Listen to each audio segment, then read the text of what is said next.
Study studio with Mohammad Farooq पैसे अस्सलाम वालेकुम। फ़िज़िक्स ग्रेड 9 यूनिट नंबर 4 जो है आज हम स्टार्ट करेंगे डायनामिक्स 2। आज हम ये स्टार्ट करेंगे प्रीवियस जो मैंने आपको जो है वो कंप्लीट करा दिया था यूनिट नंबर 3। अब हम यूनिट नंबर 4 स्टार्ट करेंगे। सबसे पहले हम इसके एमसीक्यूज़ देखते हैं। सबसे पहले हम एमसीक्यूज़ करेंगे डायनामिक्स 2 यूनिट 4 के। जी सबसे पहला एमसीक्यूज़ हमारे पास है a seesaw balances perfectly with two children of equal weight sitting at equal distance from the fulcrum if one child moves closer to the fulcrum.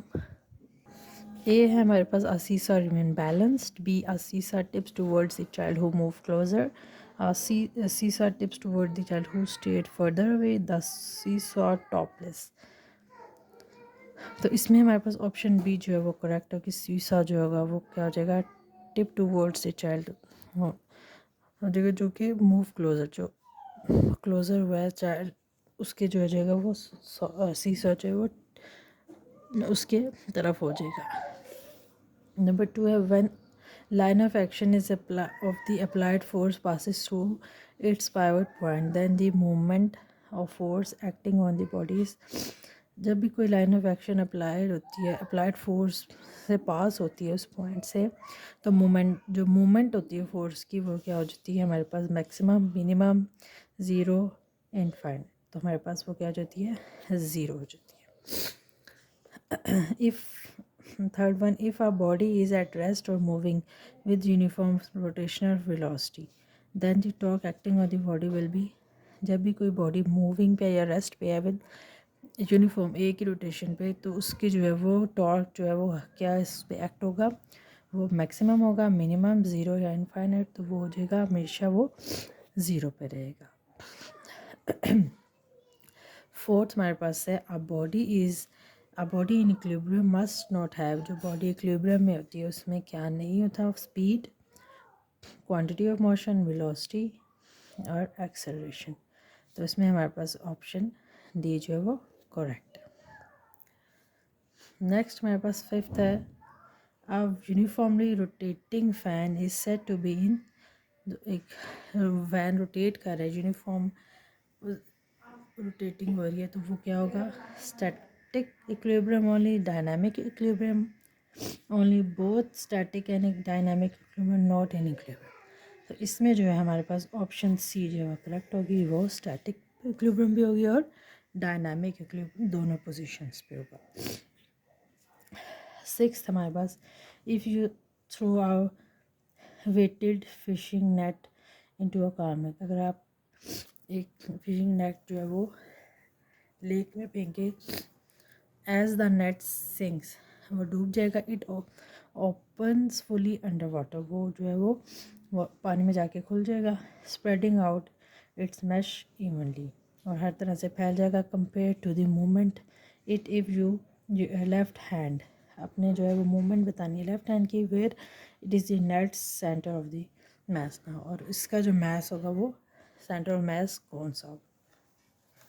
Higher in the water column, lower in the water column, at the same depth but slightly shifted horizontally, unchanged from its position when thrown। तो इसमें जो है वो क्या होगा, जब हम उसको थ्रो करेंगे तो जो वो नेट होगा उसका centre of mass lower in the water column होगा। तो ऑप्शन बी जो है वो हमारी करेक्ट है। नेक्स्ट है seven, a tightrope walker is carrying a long pole where while walking across a rope the stability of the walker is affected if the pole is। एक हमारे पास टाइट रोप walker है जिसका क्या कैरिंग लॉन्ग पोल है, और इससे जो है वॉकिंग क्रॉस, इसी से वो वॉक करिए, इसी के क्रॉस रोप के। इसमें जो है स्टेबिलिटी क्या होगी, पोल पे स्टेबिलिटी क्या अफेक्ट करेगी, long and placed vertically, long and placed horizontally, short and placed vertically, short and placed horizontally।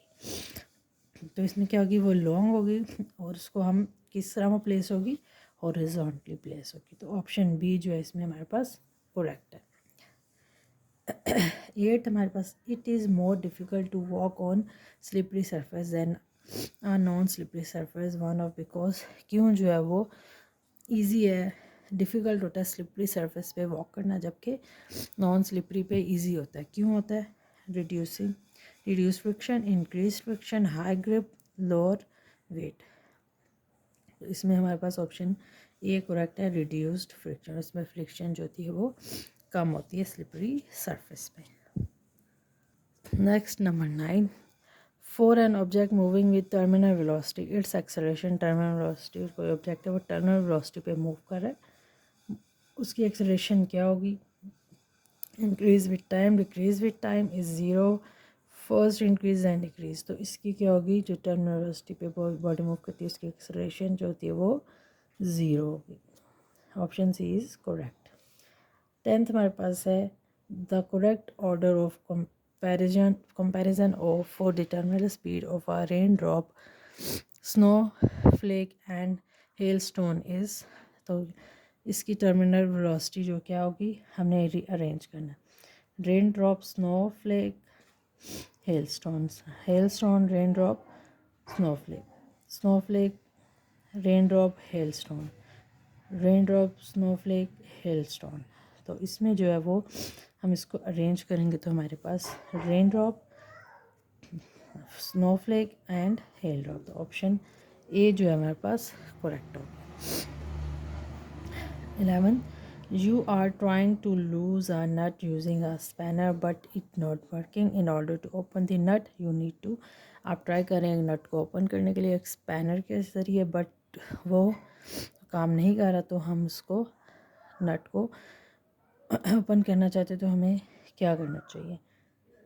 Insert a pipe to increase length of spanner, use spanner of small length, use plastic और soft spanner, tie a rope with spanner. तो इसमें हमारे पास जो है वो insert a pipe, हम इसमें pipe insert करेंगे स्पैनर की लेंथ को इंक्रीज करने के लिए। तो ऑप्शन ए हमारे पास करेक्ट है।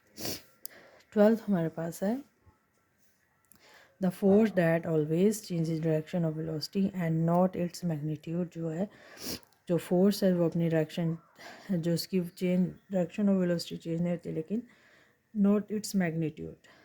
तो वो कौन सी थी? Gravitational force, electric force, centripetal force, friction force. तो इसमें हमारे पास ऑप्शन सी जो है वो centripetal force correct answer. Next हमारे पास 13, the reason that a car moving on horizontal road gets thrown out of the road while taking a turn। जो एक कार है वो मूविंग हो रही है हॉरिजॉन्टल रोड पे, तो वो gets thrown out of the road while taking a turn लेते वो जो थ्रोन आउट हो गया। तो इसमें हमारे पास कौन सी जो ऑप्शन है वो, direction of the ground, rolling friction between tyre and road, gravitational force, lack of sufficient centripetal force. तो इसमें हमारे पास जो है वो सेंटीपिटल फोर्स जो होती है इसमें कम होती है, इसलिए वो जो है कार जो होती है वो गिर जाती है। नेक्स्ट हमारे पास 14th है, a car drives at steady speed around a perfect circular track।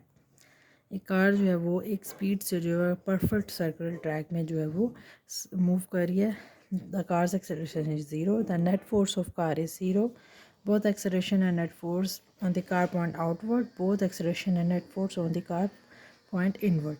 तो इसमें जो है वो कैसे मूव करी कि उसका जो एक्सेलरेशन और जो नेट फोर्स है कार की जो कार पे वो इनवर्ड की तरफ है, इसलिए वो एक सर्कुलर ट्रैक पे जो परफेक्टली जो है वो मूव कर रही है। तो ऑप्शन डी जो है मेरे पास करेक्ट ऑप्शन है। 15th हमारे पास है, a satellite of mass m is revolving around the earth with an orbital speed v, if the mass of the satellite is double its orbital speed will become।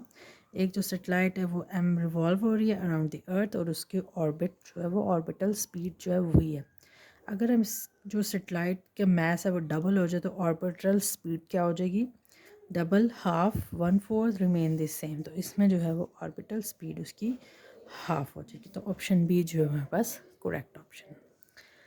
ये हम MCQs chapter number 4 dynamics 2 के जो मैं complete कर चुकी हूँ। कोई भी डिफ़िकल्टी हो तो आप पूछ सकते हैं। चैनल को लाइक करें, सब्सक्राइब और शेयर। Thank you.